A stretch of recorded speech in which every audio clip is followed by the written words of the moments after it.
football podcast, joined as always by Clinton Boring. My name is Ryan Satkoviak. It is week 9 of the college football season. Clinton, this is a make your own juice weekend. There are not a lot of good matchups. There's good matchups. There's not a lot of nationally, Big Ten relevant matchups. There are kind of Big Ten relevant matchups. I don't know what I'm saying right now. Nothing that really jumps off the page at you, but if you dig deep enough, you can find something to be excited about. Sir, how are you doing tonight? Doing pretty good, man. I brought out the Dayton Flyers hoodie for the first time this year. It's such a big, comfy, warm hoodie. And now that we're going to be down in the 30s in Columbus, Ohio at nighttime, I thought I'd break it out. Overall, I'm happy we are getting back to football weekend. As you mentioned, it's not the most enticing of weeks that we've had given the past 2 weeks in the Big Ten, but it's going to be an interesting Saturday. As you said a few weeks ago, Ryan, I believe it was we're in week 6. It would have been. It's the quiet ones that get you. And well, I don't think it's a quiet weekend overall. It's just kind of quiet in the Big Ten. Well, that's the one, right? I mean, is it a UCLA knocks off Indiana? Easy. Is it Michigan State wins Paul Bunyan's trophy back? Could it be something spicy here? Who knows? Maybe it's a weekend of washouts. Maybe we don't get a whole lot of interest at all. But I'm excited to preview these games tonight. Mr. Ryan, how are you? Clinton, maybe Washington will score a point this week. Wisconsin. Maybe Wisconsin will score a point this week. Washington better score a point this week. Washington better score. I think they'll score a lot of points. I think it might be a shootout, actually. I'm good. I got sick this weekend from being in the fucking rain all day Sunday, and I thought I was dying for a brief moment on Tuesday. And I literally left work, and I told one of our front desk gals, I'm like, I'm sorry that you're going to have to cancel all my patients tomorrow, but there's like a 60% chance I call off. And then I came home, took a lot of drugs, and I felt okay on Wednesday. And nice. I'm just a little stuffy and sniffly now, so if I go quiet for 30 seconds, it's because I'm trying to launch a snot rocket out of my nose. You know, I feel like this is multiple times this fall season you've been launching snot rockets. This is definitely, I have been sick like twice in the last 3 months, which is weird because I'll usually get sick like 3 times a year and they're pretty evenly spaced out. But yeah, it's kind of bullshit that Sam ran in the rain for almost 5 hours on Sunday and I was outside for like a third of that time and I got sick. The germs. It's all the trench foot that I was driving home with. That's what got me. That's that sounds miserable. Yeah, wasn't fun. Wasn't fun. But yeah, man, I neglected my 10 o'clock patient today while I did these. Don't tell anyone. He was doing 900 things on the leg press. I'm like, okay, I'm just going to start doing some notes here. But I got some good stuff today. I'm excited for this weekend. I hate bye weeks, but I love bye weeks because I actually get to watch games and enjoy them and not have a 4-hour block of my day consumed with existential dread, which is nice for a change. Speaking of bye weeks, and I know the past 2 years we've had double buys. Are we back to single buys next year? Because I'm tired of this double buy shit. I don't think so. God, it's horrible. Like, I know it's better for the players, especially with the elongated season. But as a fan, I don't like missing my team twice a week a year. And imagine you're a fan of someone, if your team doesn't make the playoff or your conference championship, now you're like on a multi-week bye. That just sucks. Well, Clinton, that's called the end of the season. I know that. We might make a bowl game, but in regards to playing for something meaningful, right? Like, I don't know. I missed the days of the single bye. I only had to drudge through one weekend a season where I didn't get to watch Ohio State play, and then now I have 2 every year. So would someone think of the poor fans? I know, right? Screw the players. They can take a beating. Think about my heart and soul. No. I'm kidding. It's better for the players. I get it. But you're right. It is kind of nice to have a weekend where you could focus in on other games, or if you need to do something else, like being a father of 2, I have to make some additional time to make sure I'm with my kids. So my wife doesn't beat me while I'm asleep. So I don't know. I'm sure this weekend will turn out great. I'm excited for it. It should be fun. Well, let's make some picks, man.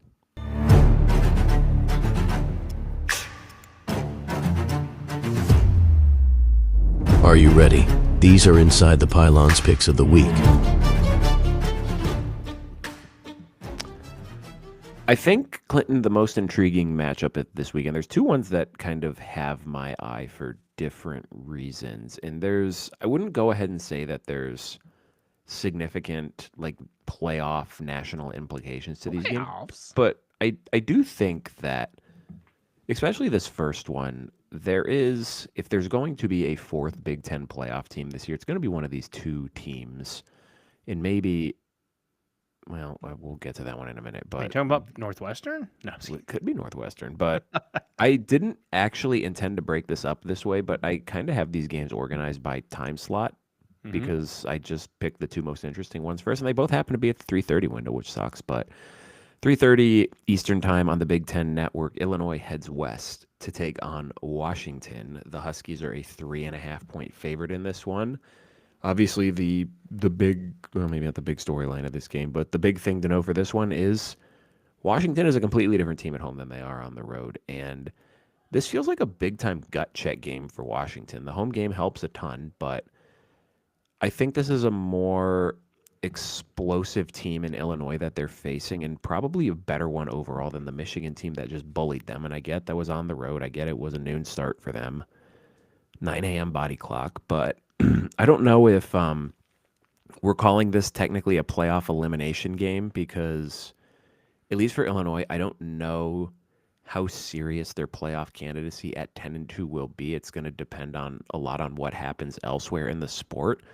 But Washington still has a pretty massive test hosting Oregon at the end of the season. And if they can win this game and they can get to that Oregon game at 9-2, they're absolutely going to be in the playoff conversation. But the flip side of that coin is, Clinton, if whoever loses this game, that conversation's basically over. So I guess in that sense, it can be, you can classify it as a playoff elimination game in that sense.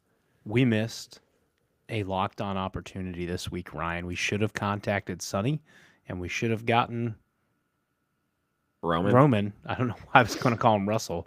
Roman. Well, Jesus Christ. To come on from Locked On Illini and Locked On Huskies to break this down. And the reason that made me think of that is they did a collab episode between the two of them that I've got not yet checked out, but I would like to. And I'm sure that would have been a great insight. This game, as Ryan mentioned, that's where they kind of pitched the idea of it's a playoff eliminator game. They're a playoff survival for the one who wins. I'm not overly certain either one. Washington gets a shot at Oregon. So Washington has a chance to make a statement if they're 10-2 and they would have beaten Oregon. But you've got to show some ability to win on the road against a formidable opponent, which would have been Michigan last week. I know you beat Maryland, but they have to find something. But you're right. They're a much better team at home, other than against Ohio State. But Illinois does not pack that kind of defense. And Illinois is coming off a bye week. So what a time to be able to travel as you get to come off a bye. So you're a little more rested. I don't know if they left early. I know Ohio State decided to arrive on a Thursday versus Friday. So maybe that's a new trend that teams are trying to do to break up some of this travel time. But we know Washington, it gets super loud for their home games. It was super loud when Ohio State was there, but that's because Ohio State fans bought 50% of the tickets, so it was more like a 50-50 split. I don't think Illinois fans are going to travel as well. So I look for a huge potential home field advantage here. And I believe the last time we saw Washington at home was when they bludgeoned Rutgers, right? So they're back home in their own region. Let's see what they can do. Do you want to give your keys first, or do you want? Yeah, I'll go. I got I got three here. First and foremost is, can Washington get Jonah Coleman going? And we talked about him earlier this week. I did the math on it. The last 3 games, 48 carries for 151 yards. That is 3.1 yards per carry. The Illinois rush defense is fine. It's 51st nationally. They allow 131 yards per game. I'd say that compares pretty similarly to a Maryland team that, again, had him bottled up pretty well a couple weeks ago. I get that was on the road and they started slowly in that game.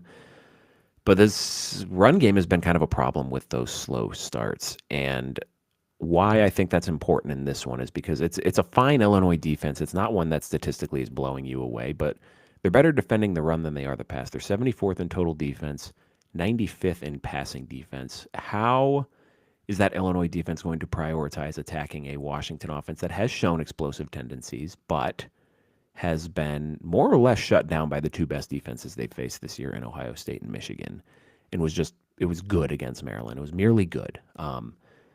They did well shutting down the USC and Ohio State run games. USC averaged 3.7 yards per carry against them. Ohio State averaged 2.9 yards per carry, but they didn't do that so well against Purdue, and obviously Indiana was a pretty big outlier game, and they really didn't do anything good in that game. So what's the attacking strategy going to be given the schematic problems that Damon Williams faces? He's good at throwing the ball, but he's also a guy that can do damage in the run game.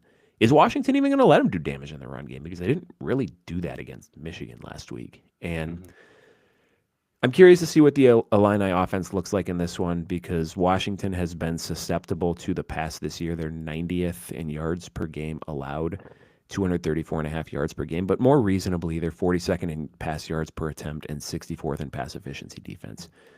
Their defense has actually been pretty good from a yards per game standpoint against the run. They're 19th, 97 yards per game allowed, and 31st with 3.4 yards per carry allowed. But something I found interesting here, Clinton, is Washington faces the fourth fewest rush attempts per game in the nation this season, 28.6. Why that's interesting is because Illinois is a team that, despite Brett Bielema's reputation, doesn't run the ball a ton. 87th in rush attempts per game for. So is Illinois going to continue to lean on Luke Altmyer in the pass game in this one and attack what has been Washington's weak point, or are they going to try to slow the game down and keep Damon Williams off the field?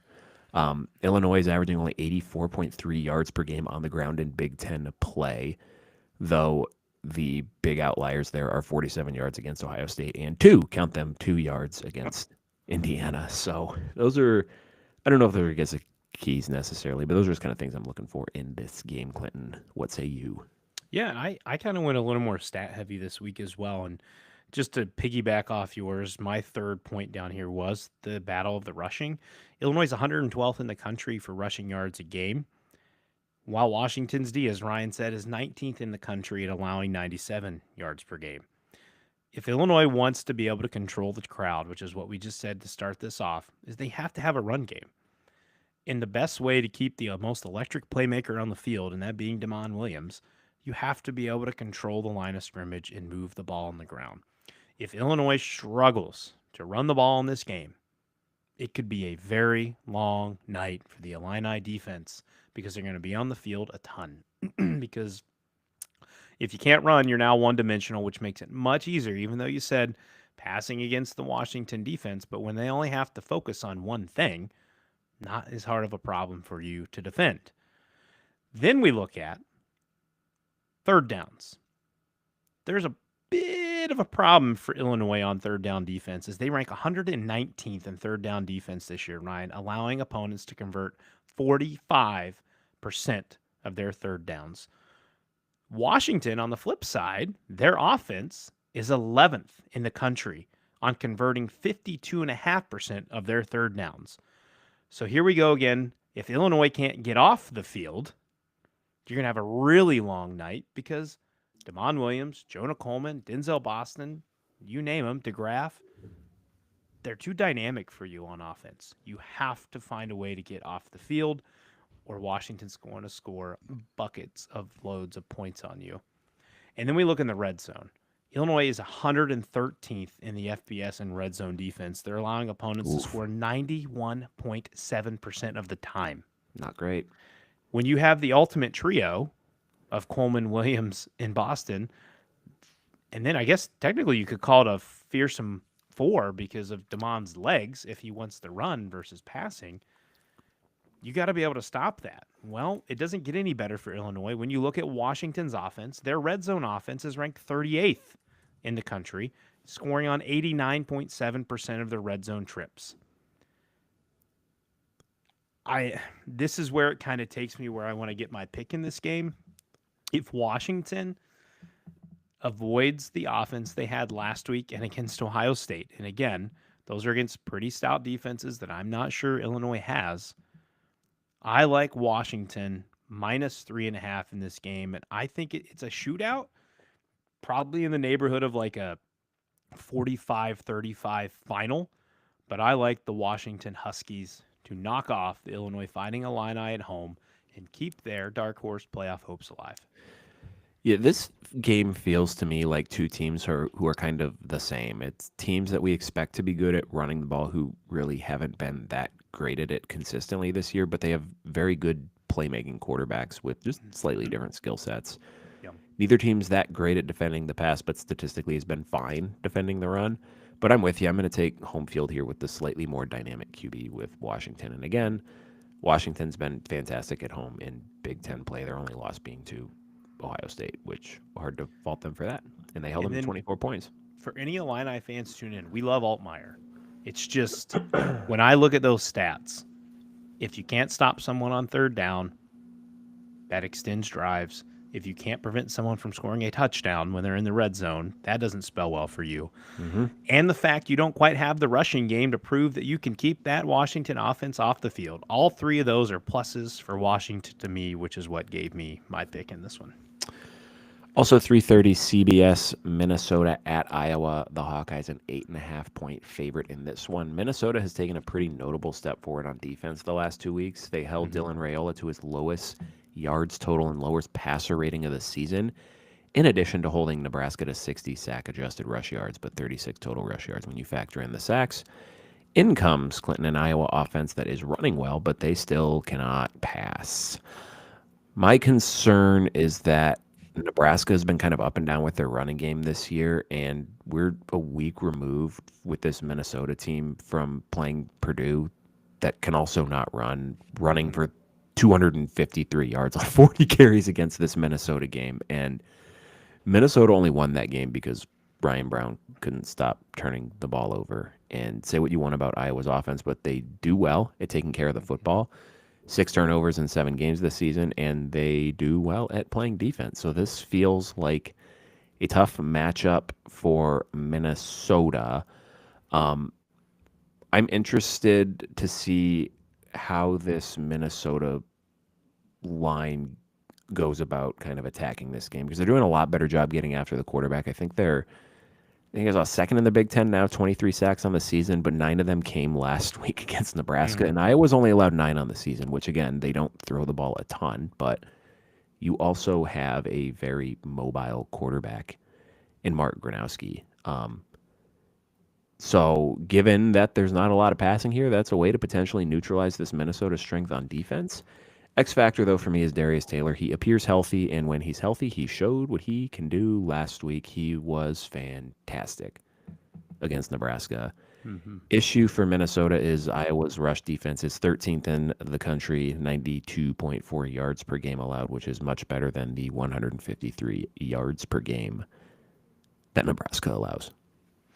Yeah, it's a strength on strength to me. I look at the Iowa run game, essentially 193 rushing yards per game, good for 34th in the country, versus what you just mentioned, the Minnesota run D, and they're at 97.7 yards per game, which is 18th in the country.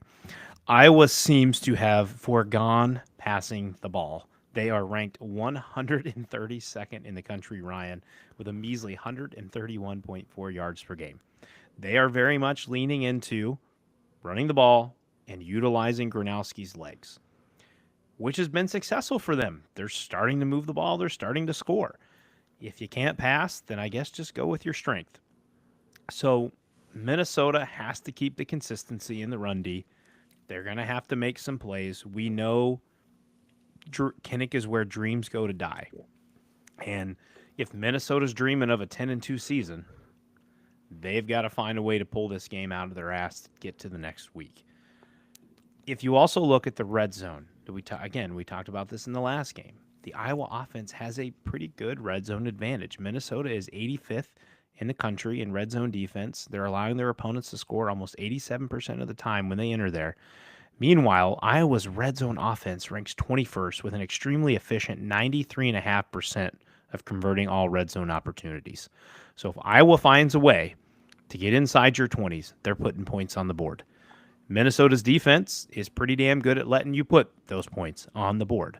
The one saving grace that I think, at least that I can think of from the Ohio State game, that maybe Minnesota doesn't have to worry about in this is like the big play, the big explosive plays, because Iowa's not going to be, at least in the passing game, not going to be able to do that to you. If there was ever a game where Minnesota can kind of lock in, focus on one thing to stop, and that's the run. Now, it's going to be a challenge, make Iowa pass to beat you. Don't let Gronowski get outside the pocket, take off down the field. Figure something out with your run D and make them one-dimensional to pass. Because if this becomes a passing matchup, heavy favorite to Minnesota and Drake Lindsey. Yep. So Minnesota's key for me in this game. Find a way to stop their run game. My biggest interest, though, Ryan, was I think at one point this line was 9.5. It's currently minus 8.5. That's a ton of favor to Iowa. And I know they've been scoring points, but to me, I think Vegas is kind of leaning into your idea of what they saw against Nebraska last week wasn't quite what they believe, given what Minnesota did the 2 weeks before when they played Purdue and Ohio State and gave up a boatload of yards. So I am going to go Minnesota plus 8.5, but I think Iowa wins the game. Yeah, Minnesota's defense is, I know 2 weeks ago against Purdue, they did not do great, but they're up to 19th in the country in rush defense, 97.7 yards per game, and 19th in total defense. So this is looking a little bit more like the Minnesota defense we expect. And their weakness this year has really been secondary play. They did really well against Raiola last week, but this isn't necessarily an Iowa passing game that you would expect to take advantage of that. I'm with you, though. This feels like a large spread. What concerns me, right, is why is the spread this big? Who knows? Something that I don't know, but I think this is going to be a low-scoring, close game, and in a low-scoring, close game, I'm with you. Please give me 8.5 points. I think Iowa wins outright, but it would not shock me if Minnesota won this game. Yeah. You want to talk about taking a big hit. Carson Wentz just went off the field holding his arm. Oh, boy. For the Vikings. So I don't really know what they have behind Wentz. I don't know if McCarthy's ready to play yet, but it could be a very interesting turn of events for the poor Vikings. Those of us who have Justin Jefferson in fantasy. Before we move on here, Clinton, I have an Iowa trivia for you. Shoot. Could you name the last time they had a 300-yard passer in a game, and who was it? 300-yard passer? Ryan, I don't even know if that was in our lifetime. It was. I hear your motherfucking typer way over there. Wow, 2019. Okay. Yeah, go ahead and give it to me, but I didn't know it. It has been 72 games since Iowa has had a 300-yard passer. The last time it occurred was in 2019 by Nate Stanley. Against Illinois. I have 308 yards. I have another fun trivia for you later in the show. I just don't remember where it was. But let's go back to the noon window here. We have 12 o'clock Big Ten Network. Rutgers is a 1.5-point favorite at Purdue. I don't know why Rutgers is favored on the road. The only thing I can think of is it sounds like as of 2 days ago, Ryan Brown was doubtful to play in this game. They are 123rd in total defense, 124th in pass defense. But Clinton, the interesting aspect of this game to me is if Malachi Singleton does start this game, he is much more of a run threat than Ryan Brown is, and we have seen Rutgers look completely lost against rushing quarterbacks this year. And he was okay a week ago, but that was kind of coming in cold off the bench, replacing an injured starter, and in theory, he's now had a week of practice to kind of get acclimated to the offense outside of just his normal kind of package quarterback role. Undoubtedly, Purdue's offense struggled against Northwestern last week, but it's a Northwestern defense that's actually pretty good. They're 22nd in yards per game allowed. And again, I wonder how much of that was just the Brown injury. I don't know that I love this matchup for Purdue's defense because we've seen what Rutgers offense is capable of doing. But, Clinton, our last impression of this Rutgers offense wasn't exactly inspiring at home, even though it was Oregon, and even though they did lose Ian Strong at halftime in that game. Yeah, I feel like, could you call this a must-win for both teams? And it's obviously not a must-win for. Well, I don't know if it's playoff. I don't know if it's a must-win for Purdue, but I feel like if you're Rutgers, you got to win this game, man. Well, I take it from the standpoint of just given your schedule. You need to clip this No, one that's at true. the end of October, and it's more so for Purdue because you draw Michigan, Ohio State, Washington, and Indiana in the month of November. So you're likely not winning any of those. And if you're looking at Rutgers, you get Illinois, Maryland, OSU, Penn State. And say what you will with Penn State. Penn State's going to want to go out with a positive note at the end of the season, especially if they drop both games to Ohio State, Indiana. For sure. What about Rutgers has given you confidence that they can even stop a lackluster Penn State offense? It's true. So both teams are 0-4. Something's got to happen here. Somebody's getting their first Big Ten win. If I'm looking at Purdue, you got to slow the Rutgers passing attack. They are ranked 4th in the Big Ten, throwing for a total of 1,864 yards, 11 touchdowns, and 5 picks through their 5 Big Ten games. You already mentioned it, Ryan Brown. I believe I've dove further. He's listed as doubtful. So if we're looking at Singleton, he's got to orchestrate this offense. However, it's not as big of a challenge as you think. Rutgers D is pretty suspect. Overall, defense, 437.4 yards per game, good for 123rd in the country. Passing defense, 261.3, 124th in the country. Their rush defense, 176.1, good for 109th in the country. And in scoring points per game, Ryan, they are at 31.6, which puts them at 119th in the country. Saying Rutgers defense is bad just doesn't cover it. And given the fact that Purdue is a home dog, I would want to lean to them, but I just think this Rutgers offense and their passing ability is just a little bit too much for Purdue in this game. And I think Rutgers and Shianu find a way to pull this out. So give me Rutgers -1.5 on the road at Purdue. No, man, Rutgers defense is an auto fade for me right now. I'm going to take Purdue to get their first Big Ten win. Clinton, can you tell me the last time they had a Big Ten win? Is this your other trivia? In the Yeah, question? this is my other trivia question. No, it probably would have been the year they went to the Big Ten Championship, Ryan, to play Michigan. When the fuck was that? 2023. Okay. Can you tell me who the last Big Ten team they beat was? Indiana. It was Indiana. Let's fucking go. November 25th, 2023 was the last Big Ten win for the Purdue Boilermakers against the Indiana Hoosiers, which is kind of funny to look back on in retrospect. But I am a king. I'm a pizza king, so I am taking Purdue to win this game because I like it. I think Rutgers might be poop. Gosh, if they go, we kind of brought this up on Monday. If Rutgers doesn't win a Big Ten game this year, we might be seeing a new Rutgers head coach next year.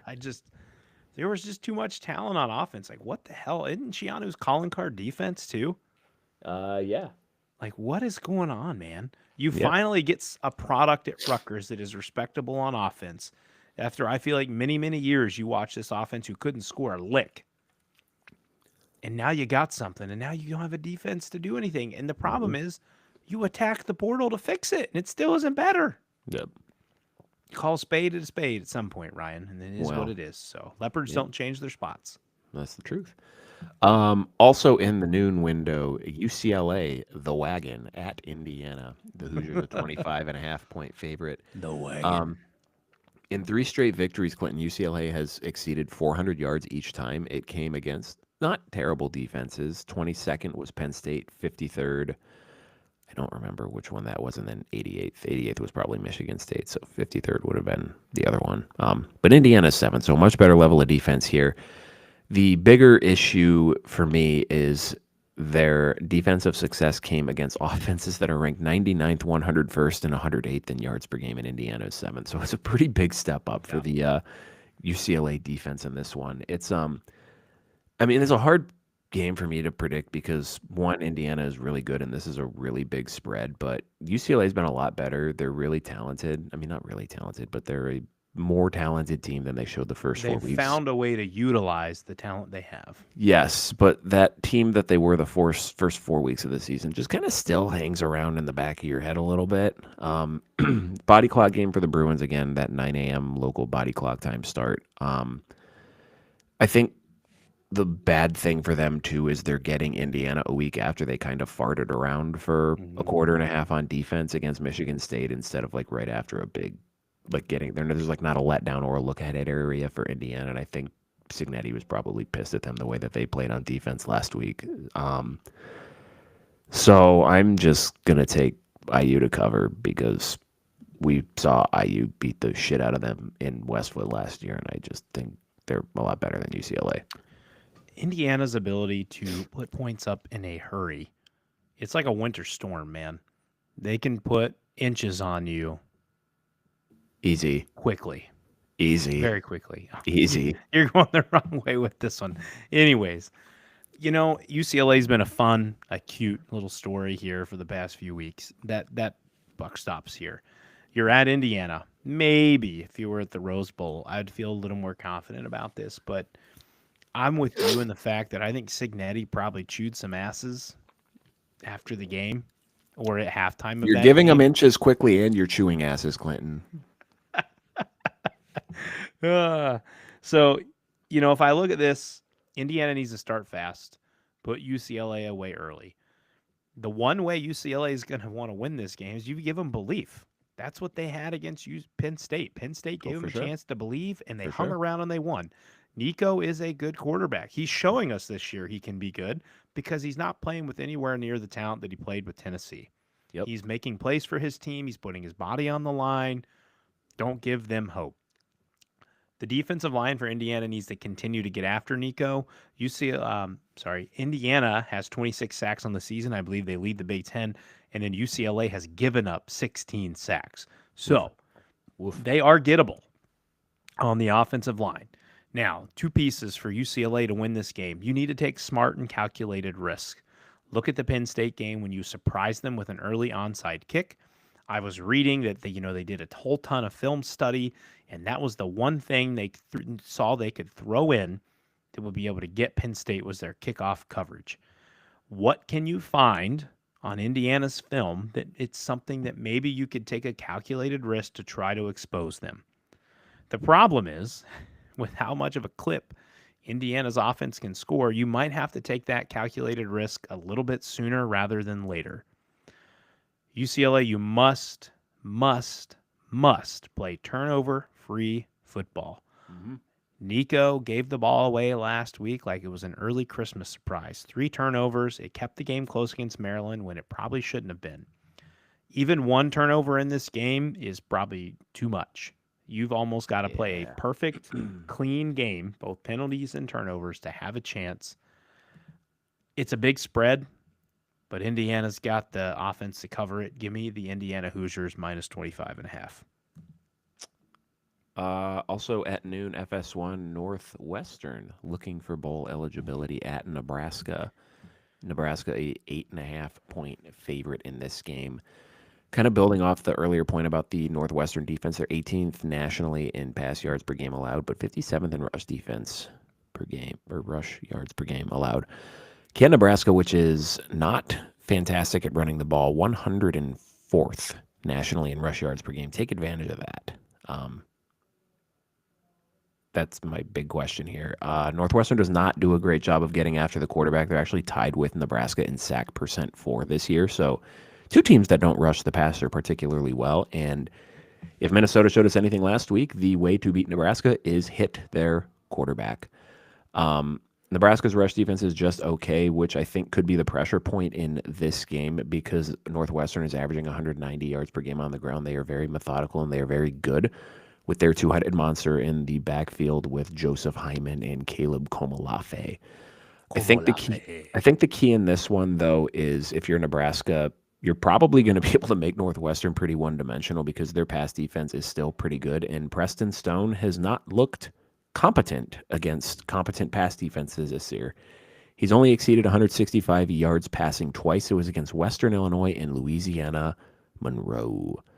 But I would imagine Northwestern is going to try to attack this game kind of similar to how they did Penn State, which, again, run the ball, kill some clock, suck the defense in just enough to get Griffin Wilde open. But I think it's going to be a challenge because Nebraska's at least competent offensively, so you can't just count on Penn State going 3 and out, which probably helped a lot. But I don't know, man. This is a weird spot. I like Northwestern a little bit more than I thought I would. I think I'm going to take Nebraska to win, but I think I like Northwestern to cover this. So the biggest takeaway from tonight's episode is we're giving inches, we're chewing asses, and we're sucking in D. Wow. What a highlight for tonight's episode of Inside the Pylon, folks. If there's anything you take away from us tonight, take those 3 things. Yeah, Ryan, I find an interesting thing here that I read.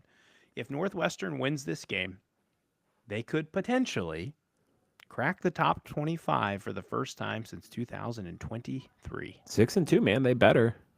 and they're sitting at third in the Big Ten. And this is our avid listener and friend of the show, Kirk, brought this point up to us. This isn't, like we mentioned at the beginning of the show, it's not the monster matchup week, but it's kind of separation Saturday with that mid-cluster of the Big Ten, with everybody who's 5-2, 6-2, one Big Ten loss, yada, yada. This is a way for the teams that are going to separate themselves. And the Northwestern and Nebraska find themselves right there. Northwestern, I'm watching your front seven, more to your front four, and the ability to generate pressure against the Nebraska offensive line. That Nebraska offensive line has allowed the opposing team to get to Dylan Raiola 22 times in the last 4 games, Ryan, including 9 of those against Minnesota that you mentioned. Now, Northwestern is not, and I would say not an elite pass rushing team, but Anto Saka has 3 sacks, Michael Kilbane has 2.5, and Aiden Hubbard have 2.5. Those are their top 3 leading sack getters. And in an offensive line that has proven that they are gettable, those are going to be your names to watch to generate pressure. If I'm looking at Nebraska, it's the same thing. Your offensive line has to give Raiola time to throw. When Nebraska's passing offense is at their best, they're hitting 291.1 passing yards per game, which is good for second in the conference and 17th nationally. You need to find Hunter and Barney, and you need to feed them in the pass game. Take advantage, build a lead quick, and don't give Northwestern hope. The other key is I think their best player on offense is Emmett Johnson. Find ways to get him the ball, whether it's in the run game or in the pass game. Run draws, screens, I don't care what you do. Find the ball, find him and give him the ball. 8.5 feels too big for me. I know Nebraska's at home. Northwestern may not have the most explosive offense. Nebraska's got a really good pass defense against a porous pass offense that could allow them just to focus on the run. But I think Northwestern's run offense is too good against a bad Nebraska run D. So I like Nebraska to win, but give me Northwestern plus 8.5 in this game. We agree. We're agreeing a lot today, man. Ryan, do we need to talk about this next game? Yeah, Wisconsin at Oregon. Oregon's a 32.5-point favorite, 7 o'clock on FS1. Wisconsin's team total is 7.5 points, and the over is juiced to plus 190, which basically tells you Vegas does not feel like they're going to score more than a touchdown in this one. I tried to see if I could bet it down lower than that. They would not let me take it lower than that. Honestly, the only thing I'm watching for in this game is to see if they're shut out for the third straight game. I think Oregon's going to cover this one with, like, no resistance whatsoever. And lock of the week. I mean, it's at home. They're going to beat the shit out of them. Hey, not close. Ducks are just getting tuned up for when ITP rolls in, buddy. I'm telling you. That's the truth. That's the truth. You know, that was the same. You just mentioned that point. That was the same point I had. Can the Badgers at least get points in this game? Can they avoid another shutout? I know they just came out and supported Luke Fickell, but buddy, you go get beat 60-something to nothing, and that could change some donors' minds in a hurry. The big key here is turnover margin. Wisconsin is 126 in the country with a -7 turnover margin, while comparing that to Oregon's 27th ranked +4 margin. As we just said, in one of our earlier games, I don't know which one it was, I just said, you can't turn the ball over if you want to have a chance to win this game. You have to take care of the ball. If, Wisconsin can move the ball, Ryan, and get to the red zone, they're going to have a really good shot to score. You know why? Because Oregon's red zone D is 134th in the country, allowing opponents to score on 100% of their trips. Oof. We thought Illinois was bad. You get in the red zone on Oregon, and you score. Touchdowns, field goals, doesn't matter. You're scoring. So if Wisconsin can get in the red zone, they've got a really good chance to not win, but not get shut out again. I like the Ducks huge in this game. I think it could be over as fast as they killed Rutgers last week on the road. This is my lock of the week. Lock of the week. Oregon easily -32.5. No, I guess we disagreed on the Purdue Rutgers game. I was like, we agreed on every game this week. Jesus Christ. That was our one. That's embarrassing. 7:30 NBC, Michigan at Michigan State. The Wolverines a 14.5-point favorite. Kind of sad that this game is just kind of so irrelevant in the grand scheme of things now that it's the last thing we're talking about. I have a fun stat for you, Clinton, that I saw on the internet via John Rhodes on Twitter. Michigan rushes for 246 yards per game and 6.3 yards per carry in games that are played on turf, whereas on grass that number falls to 127 yards per game and 4.0 yards per carry. Clinton, this game will be played on grass. So you're telling me there's a chance? I'm telling you, there's a chance. It's going to be the Bush push game, 6-inch high grass out on the field. They're trying to slow down the Michigan rush attack, which may be with Justice Haynes, maybe without Justice Haynes. The update I saw is he'll practice. I think he should be good, Sharon Moore said, but that wasn't very definitive. But Jordan Marshall had a really good game last week, so they do have someone who can step up in his absence. But to me, Clinton, this feels like it's going to be a Bryce Underwood coming out party. Michigan State is 111th nationally in passing yards per game allowed, 115th in yards per attempt allowed, and 133rd in pass efficiency defense. There are three teams that are worse than them in terms of pass efficiency defense.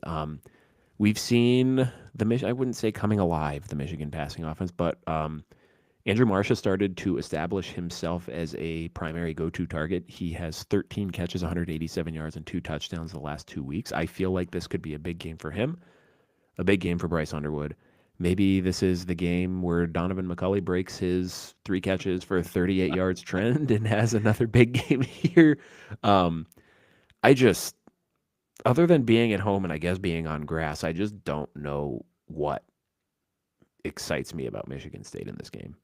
College football is funky. Maybe this I is guess the that's game. it. Maybe this is the game that's the all day kind of the sleepers in the Big Ten, and Michigan State pulls something. You know, Michigan State, to win it, we're going to go back to what we talked about earlier with another team. You got to find a way to get stops on third down. Michigan State ranks 126 in the country in third down defense. Michigan's going to look to choke the life out of you in this game. And you're allowing your opponents to convert 45.9% of the time on third down. So if Michigan's sitting in third and shorts, that number is going to boost up even more because they're just going to pound it down your throat. Aiden Childs, this is my key. You have to be special, and that is an all caps special for Michigan State to win. But in order for him to be special, his offensive line and his protection cannot be horrible. Wink Martindale is a very good defensive coordinator. He's going to look and find ways to attack this team, to confuse this offensive line. Can Aiden Childs make the plays necessary? And then Michigan State's run D, they're not too bad. They're 50th in the country, only allowing 131.3 yards per game this year. As Ryan alluded to, maybe Haynes is in, but again, you feel pretty comfortable with Jordan Marshall back there. I just think it's disappointing. It's the first thing I think, that this game is almost a 15-point spread. We want this game to be a fairly equated matchup every single year. And I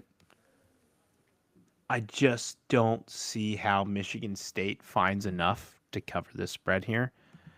So I like Michigan minus 14.5, and I'm looking at this as like a 31-10 type game for Michigan here. Yeah, whoa, someone's exploding my ceiling. Probably not a raccoon this time.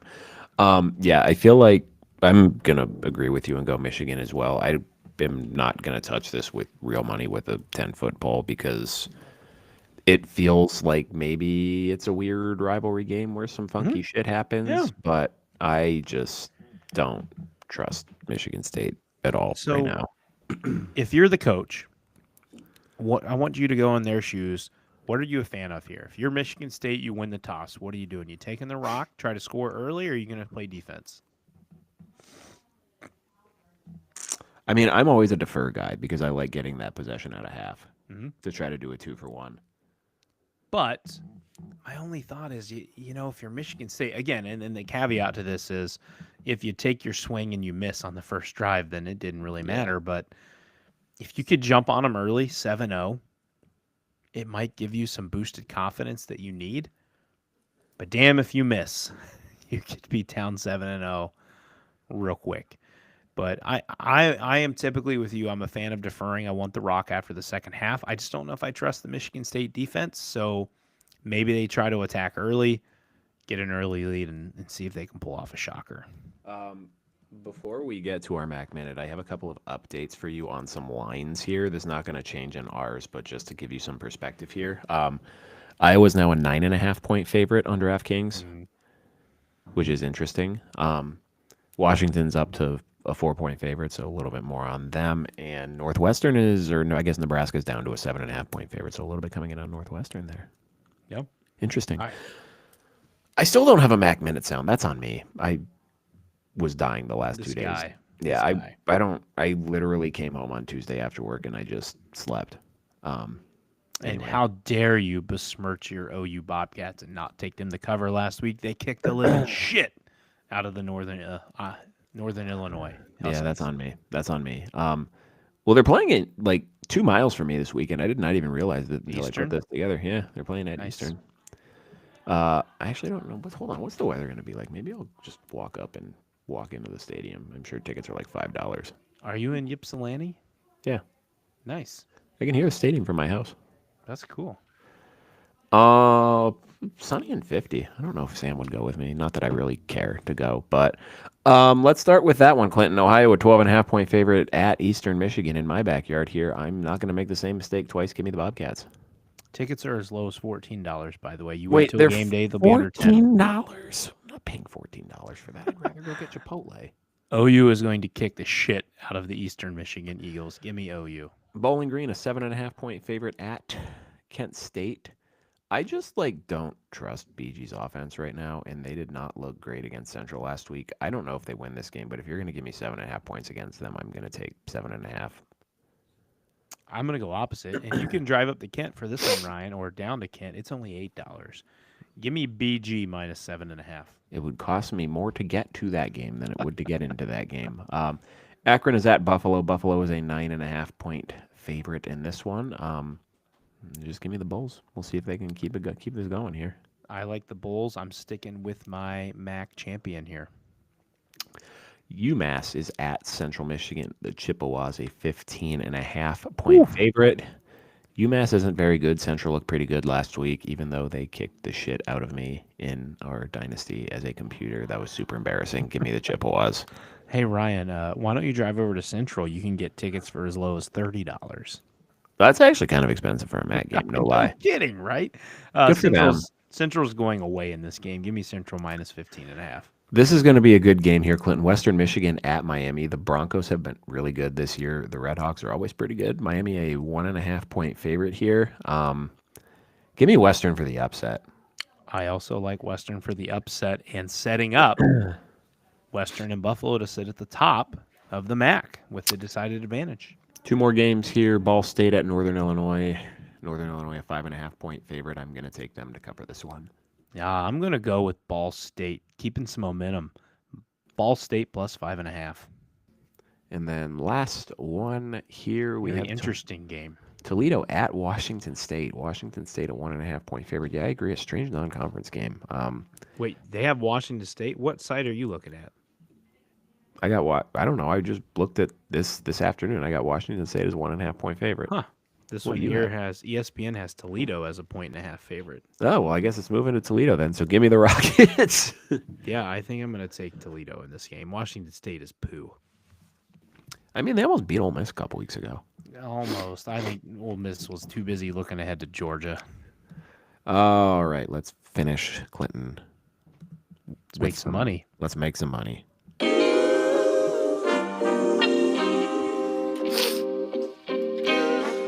Sometimes you gotta pray for a victory. This is Inside the Pylon's best bets of the week.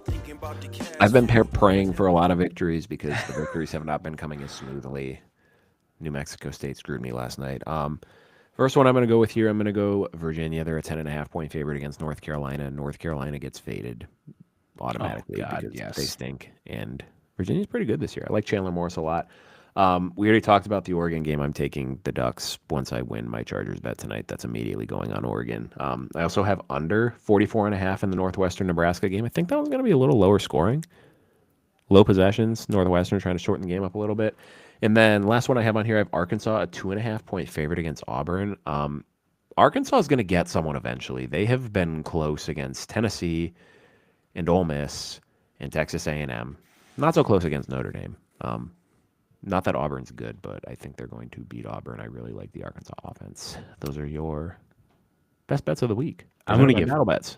2 here real quick. Okay. I like Houston plus 8.5 against Arizona State. I don't think Houston wins, but Ooh, Houston's okay. got an offense, and I think they stay very competitive with Arizona State in this game. I also didn't realize how good they were, release 6-1. record-wise. They're 6-1. And this is the line that we got in our pick'em here. These are the lines from our pick'em. Is Kansas State, and I believe they still were. They were +3 versus Kansas. Yeah. I like the Jayhawks -3 at home. Kansas Yeah. State has been so up and down this year. Mm-hmm. I don't have a single clue what you're going to get week to week, but I'm going to trust Jalen Daniels in his 12th year of eligibility to knock off the Wildcats in the rivalry game. There you go. Clinton's getting in on the action here today, too. I need to place my battle bets, so you guys need to, too. I did that today. You guys know the drill with that one. You guys join the Battle Bets League. You can still join it. You are still eligible to win the prizes if we do get enough people in here. Hello, dog. I thought it's like this little white blur. It's like a ghost. Ryan just heard pounding on the ceiling upstairs, and a blur comes down, and he's gone. Hey, buddy. Hello. Go to battlebets.app/ITP to join the league. Don't be afraid to compete. Don't be afraid to compete. I'm in first place right now because I'm smarter than all you motherfuckers. So come in, show that you're smarter than me, and maybe I'll stop being so cocky on the internet. Until possibly Saturday night, maybe Sunday, stay tuned to the Twitter account at ITPCFP. We'll let you know for sure. We're planning for Saturday, but that may need to change. But if it changes, we will let you know. That's all. Until next time, I'm Ryan. He's Clinton. Thanks for hanging out with us. We will see you this weekend. Enjoy the games.